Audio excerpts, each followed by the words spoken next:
Hey guys, FinallyHeSleeps here. We're doing something a little different yet again. So, what this is, every week, well, for the last, it's been well over maybe the last season and a half of FIFA Mobile. On Wednesdays, I post weekly videos. It's just an update into what's going on in FIFA Mobile.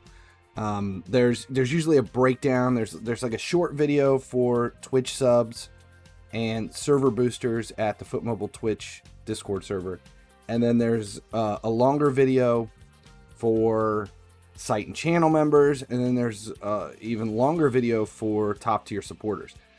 So those three different videos come out every Wednesday. It's just a private video that just give to top supporters of things. So it's kind of a benefit for, being a member or for supporting at Twitch or being a channel member or helping boost the Foot Mobile Twitch server, the Discord server. So that's what happens. It comes out every Wednesday, and the three videos are like 10, 12 minutes long, and then this guy gets access to this video, but if you're a Twitch, if you're a top tier supporter, you get all the videos, that kind of stuff. So I think I'm going to try once a month to start doing a public, like for anybody on YouTube, weekly update video, in addition to the private videos that go out. We'll probably just talk about the state of affairs in FIFA Mobile, what's going on. They won't have any like top secret market tips or anything. We save those for the members videos. And so this week, instead of 3 videos, there's going to be 4. So this is the 4th video right here. This will be like part 1, then part 2, part 2. That you get it. Anyway, this is what it looks like. So right now in FIFA Mobile, we've got, you see the countdown timer, which is like right there, that 50-day countdown timer. That is the anticipated reset date. We've been talking about it on Twitch for a while, but that's our anticipated date that the season is going to reset. And the way we came up with that is there's been a lot of leaks with stuff going on. Everything from the GMR update. They sent a note out about how GMR was going to be at the end of September, beginning of October. There's no longer be GMR. And then there's been a lot of little hints that drop here and there, like all of the remaining events are 3 weeks long. And then there's notes about like, well, this is the last perk update. Star Pass players can't end on this day. Here's where your league matchup points are due. And it all comes together that week, the first week in October. And if that's truly the case, then Thursday or Friday of that week, most likely Thursday, possibly being pushed back to Friday, that will be the end of the season. So knowing when the end of the season is coming and what's going to happen with the reset, it gives us a better idea of how many events are left, what we can look for, when should you start unloading stock, when is the sell-off period, when will the prices plummet, when is that the big crash that we talk about, when is that going to happen, and how do you prepare for it. So we've been talking about that for the last month or so and getting ready for it. So right now with 50 days left, if you haven't already started to prepare for the end of the season, you need to immediately, which is kind of why I decided to start doing, one of these videos. So instead of it being a weekly video, this one's going to be a monthly update, even though it says, weekly update down there. It's really like a monthly update for everybody. So right now with 50 days left, if you've been investing in players, if you have a massive stockpile of reserves, it's time. It's really time. It's there's certain coin making methods that you'll be able to use all the way out through the end of the season. For the most part, you can still farm players, and there's there'll be fishing in specific OVRs all the way out to the very end. But what's going to happen is once preseason gets announced and we start to see everyone, there's like a mad panic and rush to get everything you can. And the last perk update has already started that. So it's like, we've got Black Friday coming. Thanksgiving is almost here. And you have some of the stores are going, hey, we're going to do a sale now. We understand that it's still October, but there's some people out there that are trying to get ahead of the game.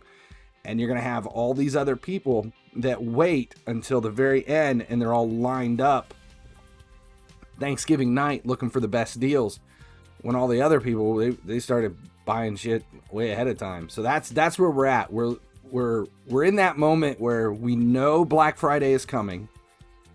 If you're seeing opportunities to get some stuff cheap now, it's probably going to put you a leg up before Christmas gets here. That's what it is. We're 50 days out. Christmas in 50 days. Don't wait until preseason is announced to start preparing for Christmas.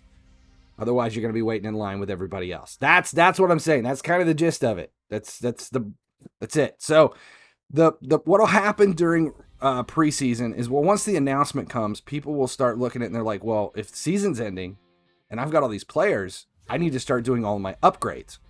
So they will start to take players that they have that aren't worth a whole lot. They'll start using them as XP. They'll start buying other players in the market to be able to use as XP.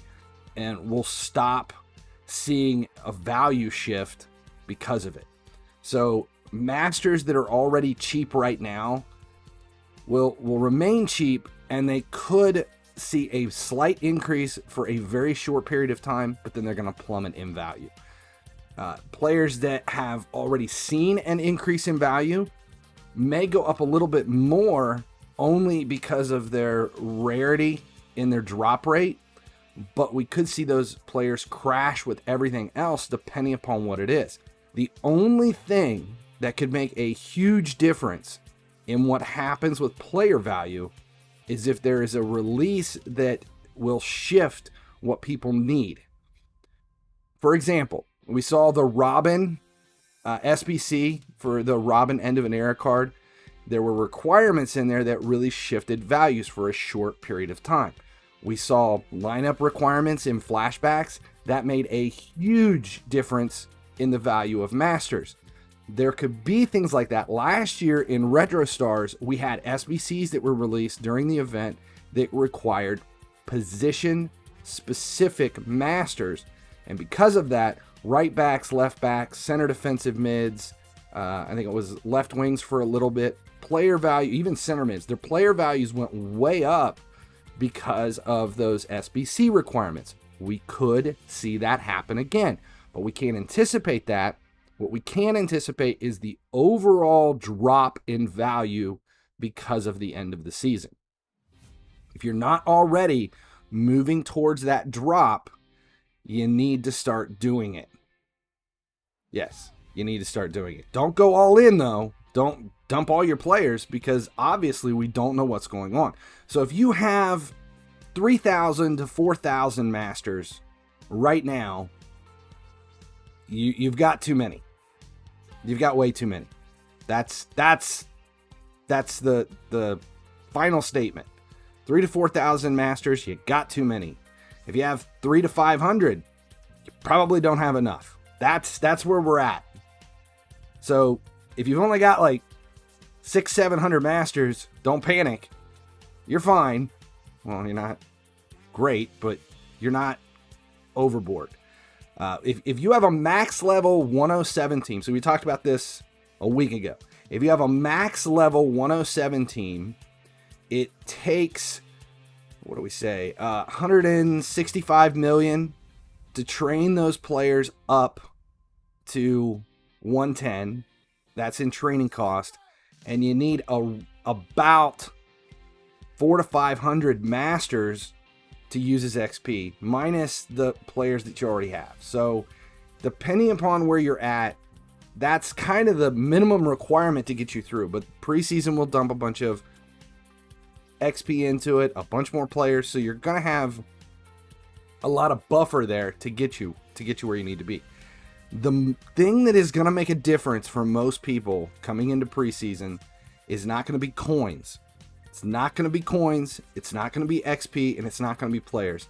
It's going to be boost and it's going to be shards for rank ups. So if you've been following along all season long, the two things I have said that has stayed consistent all year long is focus on boost when you can and shards whenever you can. And you should not have been training players, like ranking up players moving into this, because the ranking of those players is wasting your shards, because now we have opportunities in almost every event for 10, 12, 14 plus rank transferable players. And again, coins aren't going to be an issue, so the cost to transfer ranks is negligible. Piss it away, it doesn't matter. Coins are easily obtainable in this game almost every day, everywhere you go. Shards and boost are not. You cannot farm shards, you cannot farm boost. The only place to get both of those are in the events, in the programs, and in the SBCs. There's no other way to do it. It's not like the old FIFA Mobile where you could just play versus matches and open, boost packs. You're going to come into preseason, you're going to want to take a very hard look at the SBC kits that is involved in the SBC campaign. There are a ton, it's like over 14,000 boosts are available by doing kit SBCs. And there's a lot of, like, upper tier leagues might be a little bit more expensive, but there are a lot of sub leagues that you can do those kit SBCs and make a ton of boost through that. It's very, very time consuming, but when we have, downtime like we do right now with Summer Celebration, that's when you should be focusing on that. There are a ton of skill boost available in the icon SBCs. Don't discount those. Again, if coins are not an issue for most people, if coins are not an issue, if you're watching this video, coins are probably not an issue for you. Don't be afraid to buy players to do the icon SBCs. That's another whole thing. Shards, however, shards are available by not ranking up players and using rank transfers instead and holding off as long as you can. And there are a ton of shards in seasons, so make sure you complete all of seasons. There are also shards in the free Star Pass things that you go through, weekend tournament. There are a lot of places to be able to claim shards free to play.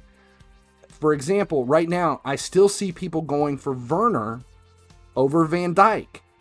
Why? It has nothing to do with the player.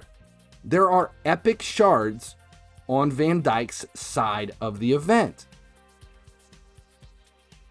Why would you be going for some 98s and 102s that give you 8 or 10 ranks when you can shift what you're doing in Summer Celebration and go after the shards that are available by opening up 3,500 spins on the wheel in the beach token points thing, which is available free to play. That's the kind of stuff you need to focus on. Shards and boost coming into the end of the game. Make sure you have enough coins to do all your rank ups. Make sure you have enough coins for all of your player, your player training. Make sure you're in a league that's playing so that you're getting enough perks to do as much max chemistry boost as you can and as much OVR boost as you can. That's where we're at. That's basically my preseason talk. All right, so that's where I'm going to end it this week for our new monthly update for anybody that's watching on YouTube. If you're a Twitch server or a Twitch sub, Discord server booster, site and channel member, or top tier supporter, make sure you follow the rest of the videos. This is part 1. We're going to have part 2, part 3, and part 4 of this in private weekly videos. So thanks a lot, guys. As long as you keep watching, I'll keep making videos. Thanks a lot.